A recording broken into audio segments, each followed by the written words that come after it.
Welcome to the Excel Purpose Show with Counselor. Today we have Maryna Beliousova. She is a mindset coach into hypno. My favorite kind of things. Let's talk. Let's talk, yeah. And guys, I'm in Europe. I'm not in Australia, so I do have 11 p.m. already. But I was ready to spend time with Carms, whom I really got to know from the Miami Speaking Academy, where we spent 5 nice days and were, learning how to talk on stage and speak on stage. Yeah. Yes, exactly. It's always tricky with the time zone. 11 p.m. for Yeah. her and 9 in the morning for me. It's like the best time we could find across the world. Yeah. So awesome. I know you're going to be a little bit tired, but hey, that's like the perfect state for hypno, right? Yeah, hypno. And I am really, I was thinking like I'm reliving the deja vu from our speaking academy because we were like until really late. Midnight and more, yeah. And more. Oh man. Yeah, what a journey that was. So yeah, like Maryna and I, exactly. like we were about 50-ish people doing a pretty expensive high quality course. And so there was a lot of amazing people in the room and Yeah, and a lot of fun and a lot of good energy and vibes and dance and anything. So it was really it was really epic. So Eric promised to me it would be epic, and it was actually. So there you go. The man delivered. All right, let's dive in. Tell me about your journey. How did you get into this space? Because I think we're in a similar space in terms of like uplifting people, helping them like get rid of the negative emotion, like so that they can be more aligned with themselves and like be who they are, right? Yeah, exactly. Actually, my journey started when I was working in a corporate and I was working in a clinical research in a big American corporate. And Corporate America, you did it. the story is like it's January, cold in Germany. And I'm sitting in my room alone and I'm looking into a wall, what I have in front of me, and I have a calendar where I marked one date, red circle. And I am mom already of 2 small boys, and I'm pregnant with a third one, and I'm burnt out completely. So, and this is the only date was holding me on surface somewhere. So I was functioning, but I was not living, you know. And when I went to on maternity leave, so Were you I doing that started full to time? think, yeah. And I started just thinking how I can change the way it was happening, why I was in this situation, what was wrong with me, what was wrong with the people around me. And there was a lot around me, but a lot of questions to myself. And I started thinking how I can improve myself. And first I was like, okay, maybe I have to start with the food, with sport, with some kind of, physical stuff. But after some time, I was still missing something, like some last puzzle, what was missing. And then I just occasionally, I tried some meditations and I started doing it frequently. And then I came to hypnosis and I started realizing that I am really changing. I'm changing from inside out, and it's helped me a lot to overcome all the stress, what was still in my bones inside after the years of working on corporate. And to rethink a lot, to working on my limiting beliefs, to looking what I was this, kind of a good girl, a perfect girl syndrome, when you want to have all perfect, especially when you're mom, that's, it's easy, like you are drifting one day to direction that you won't like. So, and I started working on that and I got pretty good. And then I realized, okay, I liked it so much how it worked on myself. Why I will not be trying to do it and help someone else? And so I started learning, all different stuff, esoteric also, not just hypnosis, but also some esoterical stuff, what I also like, because we are all different and we are all responding to our values. And for some people, religion, esoteric is also good. stuff, Yeah. to work When with. you say esoteric, what did you get into? To work with your ancestor, to work with the energy. But it's all kind of hypnosis as well, because because I know how to put person into trance, I can do any trance, a script, what I like to do for this person, because I'm talking with the person before what they like to have and what the values they have, what they react the best, and I'm just implementing this into the trance to talk to really subconscious mind and to do the change inside. Yeah. Yeah, amazing. I was that person that initially did not believe in hypnosis at all. It's like, yeah, like I was curious, but like and my like most early experience was like one of those like stage hypnosis. Like a stage hypnosis. Okay. People were like, "Oh, taking volunteers." I was like, "Yeah, I want to volunteer because I just want to find out. Like, is this like you guys bullshitting me or what?" Like, So I got onto the show. There was about 30 of us. Yeah. Like lined up in all these chairs, and then they got us to do all sorts of silly things, right? Like yeah, move around like you're in like a washing machine, and like like stuff. And then like it was all like quite fun, but like I couldn't tell if that was like tit for tat because I'm just hearing it. I'm kind of following instruction. But I'm like, it's like I'm doing But it. you're still following. Yes. And yes. this means you're suggestible in that moment. Right. Because So that's normally you will resist. yeah, Yeah. yeah, yeah. So, but what that's I come to find that out, right? Like, but like when you go in there, I was like, yeah, but I could stop. Like, I could stop. I could not. Yeah. Like, I don't have to listen to him, right? So I was like in this phase, right? And then the guy started doing more, and how they will specifically pick people. That's like, Yeah. oh yeah, do the Mark Tyson type. Yeah. Like, Yeah. Yeah. ding ding ding, and you're like, do, and then I'm watching like some of the guys like do the instruction. I was like, yo, that is so real though. Like I can't like even being on stage, I'm like, I can't tell if it's real or fake, right? Like that was my Yeah. mentality. And so leaving that, I walked away and my friend was like, so what did you think? I was like, shit, I have no idea. Like I don't know if people just playing around or whatever. And then it wasn't until I was doing my own training Mm-hmm. and hypnosis was not even part of what I wanted to study. It was just like within the curriculum. I was like, oh, Okay. I Okay. do the thing. And it was like up to the part where you had to be the stage hypnosis. Like that was part of the test. I was like, oh my God. And like I was still not like I was still in that. I don't know about this whole thing. I'm just gonna roll with it because they tell me to, right?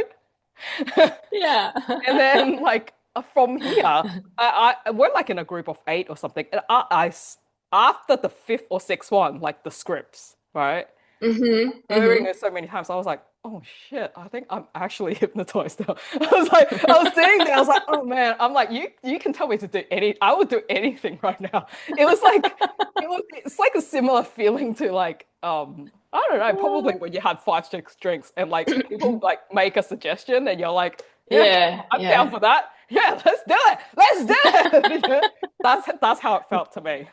Is Yeah. that The problem is, I think many people are thinking about the trance like being under the anesthetic or something, or yeah, sleeping deeply, But yeah, you could be hypnotized by the TV when you're just watching the TV. You're sitting there. You are like, you think you are in normal state, but you are hypnotized, yeah. And the people do not understand it. Yeah. So it's not necessarily you're falling asleep or you're driving car and you just suddenly realizing, okay, I just started some time ago and I'm already there. So it's also kind of trance. Right. And I think this was what I learned as well, which Yeah. not norm, right? And I love that you bring up these examples because I think if someone just said that to me back then, I still would just shrug my shoulder like, huh, what? But yeah, like what Mariana is saying, it's like, yeah, when you are programmed from like point A to point B, like driving to your work or something, you didn't Mm. consciously think about all the roads. You just kind of like drove and you're like, just got Yeah. Automatic. automatic. Yeah. And sometimes you even drove to a place, like you were meant to go somewhere else, but you like were thinking about like maybe an instance happened in your life and you weren't really thinking. And you like just automatically drove like a route. And it's like, oh shit, I'm in the wrong place. Like I've done that. It's like Yeah. that's trance, Yeah. right? Yeah. It's a trance state. Yeah, right. And it's not necessarily like you're falling asleep. Yeah. I was also, I had a really fun situation because I'm going to ballet, and in my class was one girl. And one day we were talking about what we're doing and all this stuff. And she, oh, hypnosis. Oh, interesting. Oh, I had a couple of years ago one session, and it was strange because as it happened nothing bad. And I thought like, okay, what bad? What you was expecting that you will wake up in another country without clothes, without money. Yeah, who knows what those hokey pokey people would do to me? Yeah, yeah. Oh, And actually, stage hypnosis, there are just two kind of people are going there. One type is who is looking for, fun and to see some monkeys on stage. And then the other type, it's the person who would like to be the monkey on stage. So there is nothing else. And it has nothing to do with the therapy, at all. Yeah, it's entertainment. It's like you got permission It's entertainment. to do Yeah. silly things because it was fun. Yeah, exactly. So debunk it for them then. Like, what's the whole? Yeah, that's like. Are we talking? That's like, oh, yeah, that's why people quack like chickens and whatnot. Yeah. Rolling as a wash machine, because I've seen also Paul McKenna stuff, you can find on internet everywhere. So he's doing this really good. He's a showman, and it's his, to entertain. But therapy is just curiosity, since you brought him up. Yeah. I like him. I was doing a Mind Valley course with him as well. So it's really good course. I just went further after, doing clinical hypnosis, studying everything but it was really interesting. All the tools, what I already knew before, because I was learning this in Russia at the beginning. And then I was thinking, okay, it would be good to have some international certificate or something, because it's better, like you have from both sides to be on the right, on the right side, to be able to work everywhere. And yeah, it was really good time that Mind Valley started a hypnotherapy certification, and it was really good. And Paul McKenna is brilliant. I like him, and all the people who supporting him also on Mind Valley, and also then doing this clinical study hypnosis diploma. They are just brilliant. Completely different, but brilliant. So you're saying even though he has that showmanship entertainment side, he's got the goods for it too. So what we exactly. And he's really working with stars, UK, US. He's known everywhere, like a hypnotherapist, I think #1 worldwide, with book bestsellers and all this stuff. Yeah. And and it's also interesting to hear like he or his friend and also partner Steve Crabb, whom I love also too, and they both think everything is working, everything. You just have to trust, and you just have to follow directions, because after the session, it's your responsibility. Yeah, what the result will be, because there is always something to do, always a homework a bit, also to repeat something to get the anchors, a feeling what we anchor inside. And this is responsibility of the client. If they do, they see the results.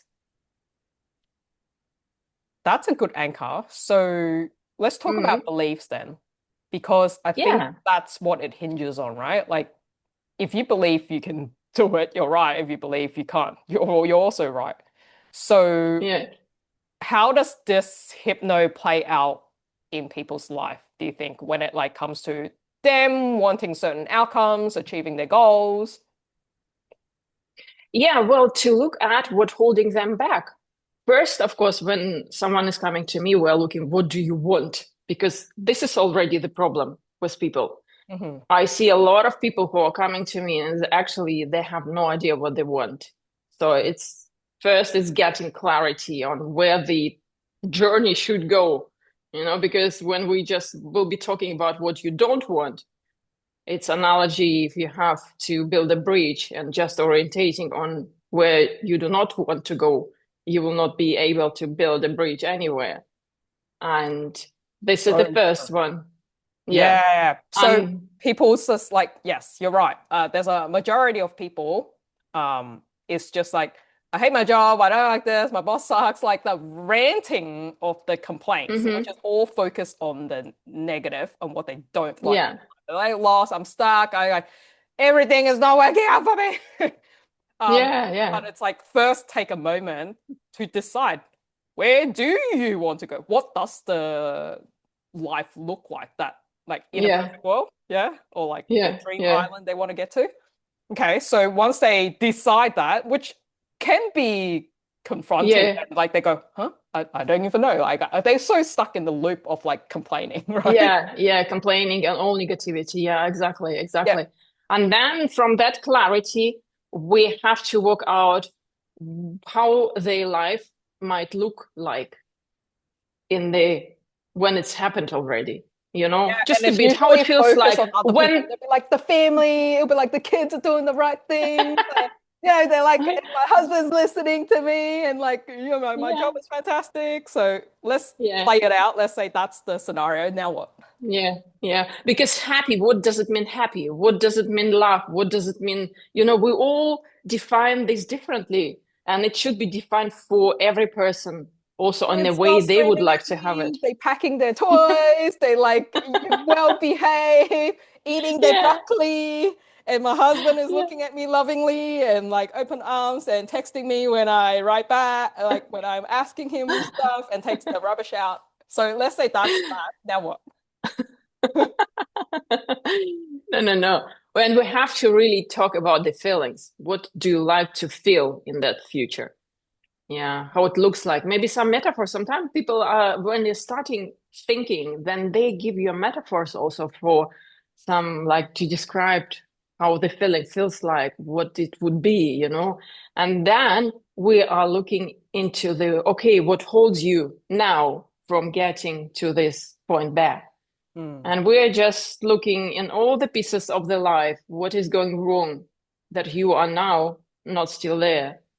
And there are some limiting beliefs, a lot, sometimes it's something that was said in the childhood. And, sometimes it's really one word that was said instantly by someone, but your subconscious just registered this and it's working against you. And it could be anything, it could be money, like in my case, would be a perfect girl, the syndrome to be always perfect. How did you get that perfect girl syndrome? What does someone say to you? It's very often, it's expected from the girls to be good in school, to help parents, to do anything that someone is telling you, but no one is interested what you actually would like to do, And this is through a childhood. And then you're coming up as an adult with this, always like holding yourself back and pleasing the others. Doing all that expected, but never living in your wishes, beliefs, anything, Yeah, like culturally, we have that too. Yeah, right? It's everywhere. It's actually everywhere. So I'm always talking to my Russian do you colleagues see that more, and people. Like that expectation on girls, or like both boys? It could be everywhere, but on girls, I think specifically because they are prepared, being a mother one day or something, all this stuff. And helping, and I don't know, clinic, maybe learning anything so the house in house. Have, and being quiet, and all this stuff, So it's and then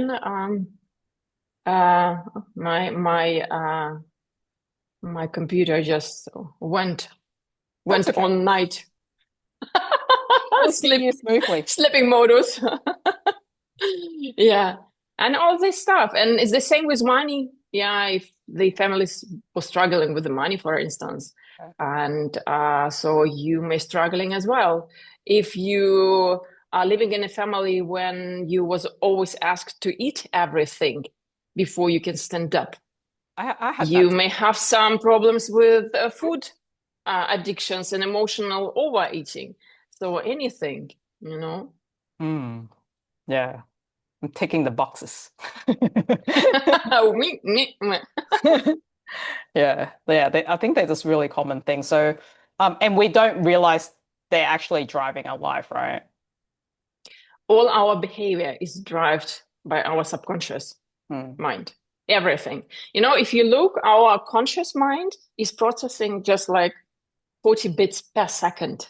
But our subconscious mind is processing 11 million bits per second. So anything that around us that we probably not able to see because we have no eyes in the back, yeah, but it's just registering, and anything is just saved, you know, linked to some emotions, to anything, and it could trigger your behavior. Because often I meet people who they are really good on reading books on psychology or anything, but still, if they're coming to some things to make a decision or it's a conflict with someone, they know that it's not allowed to behave you like this, but they do it because it's out of their control. Because there is a program that moving them to do things. And then afterwards, it's always, wow, I did something, I don't know why. Yeah. So Yeah. it's out of their control based on that programming. However, it's to know that they Yeah. have a choice that they can take the control back and kind of like reset it and get that readjusted. Reset it, rewrite it. And I like they also like kind of metaphor for this. If you'd like to change your life, change the programming inside of you. Yeah, so true. So we all see on the analogy for our iPhones, you know, you have always to update your apps because they are old to a new iOS, you know, always you have to update. But we're not doing this for us. Yeah, we're not fitting into a new environment and living with all this, you know, pain from the past, beliefs from the past, anything from the past. I know that on your page you like to do like a lot of sort of visual tests, like, hey, if you're seeing this, then it means like a certain personality, that kind of stuff. Do you have anything we can do during the podcast? Like, yes, there's a visual element that people might be able to see, like, but it's not on all channels, right? Like Apple doesn't have. It would be difficult audio. probably because it's special something, you know, with all this picture. Yeah, and I think if someone likes it, they can go to my Insta and just check it because it's just fun, you know, it's just for fun. And I think people are really attracted for this, you know, to see the color between, you know, the almost identicals, you know, or to see something where the horse is moving back and forth, you know, and it's really defining something inside of you, you know, some picture that are associative with your maybe mood at the moment or your emotion state at the moment. So it's kind of interesting, you know. But we can do another test, you know, it's not real visual, but for that you have to stand up. And we can do it maybe at the end or maybe now. I don't know if you know this test, but it's really interesting because you have to stand up. All right. And you have to have a bit place and just, you know, I'll move my chair straight here. your arm. You have to straight your arm. And first, you're just turning around your waist, you know, and as far as you can. No, other side. Yeah. Other side. This side.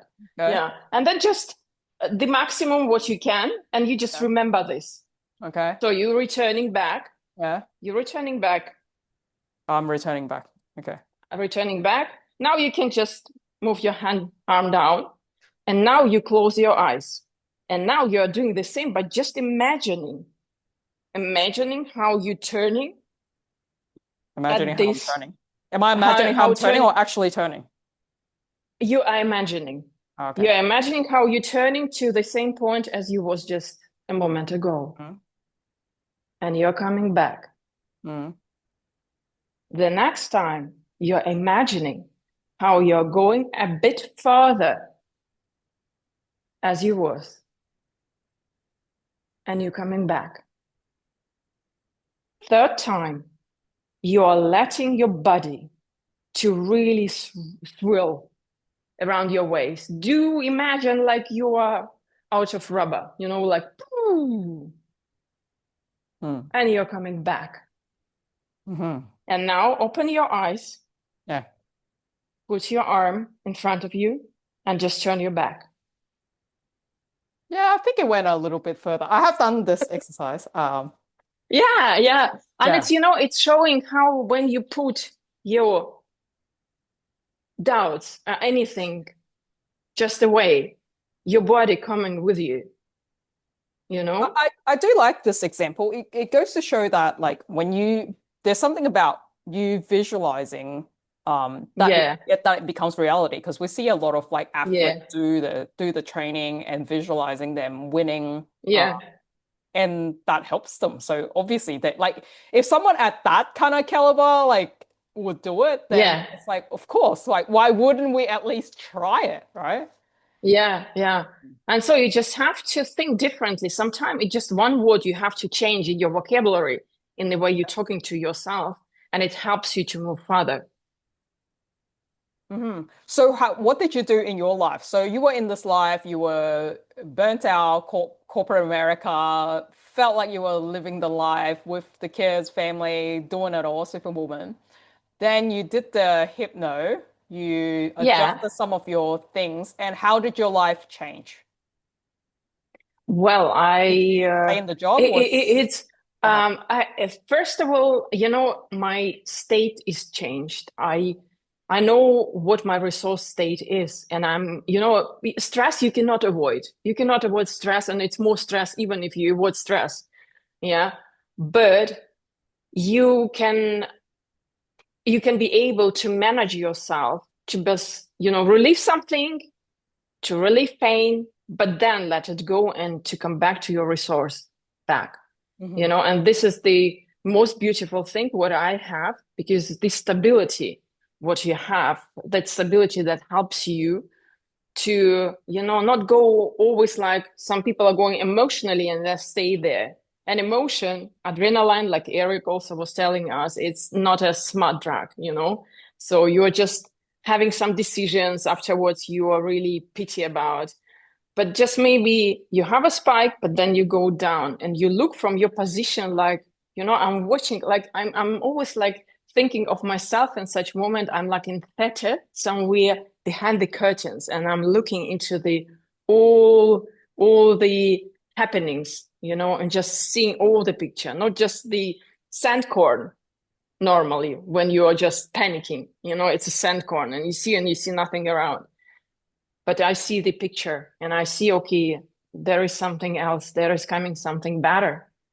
And it was so fun. I recently, I had also a talk with one coach as well, and she was panicking because someone just canceled the job and anything, and she booked already some trip somewhere, some money gone, and she's not earning anything. And I thought, just be quiet, maybe something better and bigger coming. Hmm. And she tell me next day when there come a client who was paying actually more. So, So life is always preparing for us something, there's two some parts of magic. that, right? So one was you looking it through it in a different perspective, and also the state of mind or your state, like your emotion Yeah, being yeah. centered. Then the second part is like something greater happen. So this something greater happen, are we saying this could be coincidental, or that when you are in a different state, which is, let's go slightly woo-woo, Yeah, then it's like yeah, we lift our vibration. And so the yeah. universe is now sending something better to us because we're not blocking it. Is that where we're going? There is, first of all, no coincidences. So it's all like, happening to us in the way we making our choices through the Mhm. life. And yeah, sometimes it's really if you trust the universe or God or anything you believe in, yeah, then it's doing for you something as well. So you just relax, not panicking, and you see then this possibility that are opening to you. Because when you are in panic, you're really focused on a sand corn and you see nothing else around.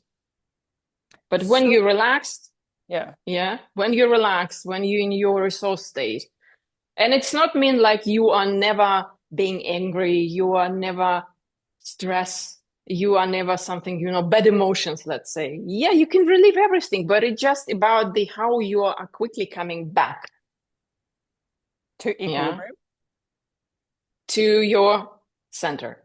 To your center. Okay. Yeah. When you say there's no coincidence, is that for both good and bad stuff? Yeah, actually, yes. Yes. Yeah. And so what's the purpose of the bad stuff? Why do universe send us You stuff? know, I believe like, and I feel like it's not especially bad, but sometimes people needs to have some like a bit like to maybe turn their head, maybe to come out of something, We think it is bad, but maybe it's lesson we have to learn to really also come to the next level. And sometimes it's maybe you have to go through pain sometime to maybe to learn to love or maybe to learn something else. So just curious, school of thought, being like the black sheep that wants to poke at it.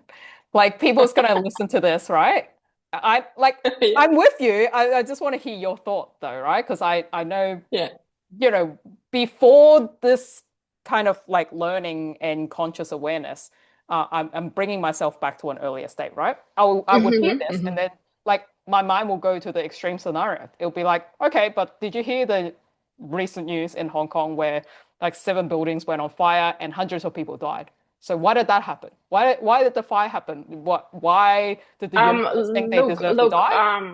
I don't know if the universe was angry, but sometimes people are coming here with the different experience. And someone maybe coming here with the experience to die in fire. It also could be. If you go to this esoteric way, of understanding the soul and everything. So it could be like this. Dive with me to the esoteric. The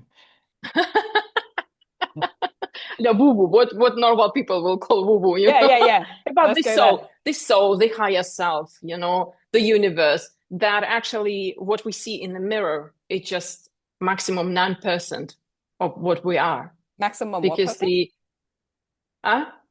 It's just 9% of what we are actually. What we see in the mirror, what we can touch on ourselves, the material world. So we're actually more. We're maxi level creatures with soul, with emotional level, with anything. If you close your eyes, you can quickly imagine you're on the moon. What you cannot do physically, but you can. Right. Okay. Yeah. So what are we trying to say? Whatever we can imagine can be real, or what are we talking about? Yeah, you can do everything real, and you can anchor this. Especially in therapy, we're always anchoring a good feeling. And more we anchoring good feeling, more we changing our subconscious into the positive way, and it's changing then around you as well. Because what I noticed, for instance, also that I'm as a mom, and I'm mom of 4. My state is directly affecting everyone in my family, and especially kids. And if you live in anxiety, in fears, so it's all directly affecting your kids. If you cook with bad feelings in your head and thoughts, it's all affecting your kids. Someone's gonna say how. It's interesting because it's all energy. Every thought. Because I think if you I'd be like, the food is still on the table. I did it, didn't I? Yeah. Yeah, but we're water. Do you know this test with the water? I think Eric totally also was do telling know. this and everything. If you tell water bad things and good things, and then they were freezing this, and there was crystals with completely different structure. Yeah, nice and completely distracted. The same with us. And the same with our thoughts. When mother thinks about the child, he is stupid, he will be stupid. Yeah. It's like even if the words you are saying is nice, Yeah. But if you thought it, or you're in like a bad relationship and you're faking it, trying to play the happy family, it's like everyone still felt Yeah. it. Yeah. Yeah. And especially also the language what we're using when we're talking to ourselves in our head, or maybe also directly, and some people are telling with themselves in a way. So if they will speak in the same language with friends, probably the friends will leave them. Yeah. We're all in need, in must, in rush, in quick. Yeah. I have to do quick and all this, chaotic, and yeah. And so it makes your life not easier. Okay, so if we were going to wrap this up and someone's like, okay, I'm stuck in life, I do want to make a change. They're not ready to do like the deep work yet, but they want to get something really practical out of this. What's like the one thing you feel they should do, like just hearing this and that they can like do today that's going to make a difference to their life? I think the most important part to really to work on what they want, and maybe to take time and to reflect. What do I like to have? Where do I see myself in 1 and 2 and 3 and 10 years? What should my life look like? And it's already will give them direction, and at least, okay, something, okay, I know where I have to move to.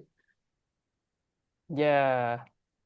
Probably because like most people don't even hold on to that image, right? Where they're heading. So they just like Yeah. just move with It's all automatic, passenger. Yeah, Go it's wherever. about it. Yeah. I had once client, and she came with also, I don't remember exactly what she was, but we started working with, okay, what do you want? The first question. And she was thinking and thinking. It was silent for a long time. I get a choice. And then she told me, no. And she told me, oh God, I was never ever thinking it would be so difficult. Yeah. Yeah. Did she come up with something good? Yeah, it was difficult. So we had really to work on. Sometimes it takes time for people to really give them a bit like, okay, you have to think now. Yeah. Yeah. Wow. Yes. Yeah. Okay, guys, create that vision or image of where you really want to go in life. Yeah. That's And amazing. anchor the feeling. Try to imagine this and try to live the feelings you like live in this environment, your vision. Yeah. And then just remember this, anchor this inside, and just in the moment when it's difficult, just to, for a moment, just close your eyes and go back to your vision and feel it. I do like that you added that because I think that was like a missing piece for me. So guys, it's like this, like, don't just dismiss that. It's not like just a one line. It's like that is the gem. The feeling, the actual feeling. It's not like, because a lot of people go, oh yeah, I want to make a lot of money, or like, hey, I want to buy like the Lamborghini or whatever, right? Like, oh, that's a vision. I'm going to buy the fast car. It's like, how do you feel when you have it though? Because it's like, I guarantee you, if you just wanted to buy that, you'll work hard, you'll make the money, you'll even buy the car, but then you'll get it and it won't feel like anything. Like, yeah, there could be the girls, the bros that compliment you have a nice car, but the moment you drive it back in your garage and you're sitting on the couch on your own, you will feel exactly the same as Lambo, no Lambo. Yeah, exactly. It's true. It's so true. Yeah. Yeah. Awesome. So, last question, Maryna, if people want to like deep dive with you or find out more about you, what's the best place to go to? Is it your Instagram? Instagram, yeah, just to write directly. Yeah. Any new follower is getting automatically a free video lesson on how to work with limiting beliefs. So use it. It's short one, but it's really a lot of information there. I think how you can rewrite it, and if you want to go deeper, really to get some hypnosis session, then DM. Amazing. All right. Thank you very much for being here. Thank you too. Excel in life, live your purpose, be free.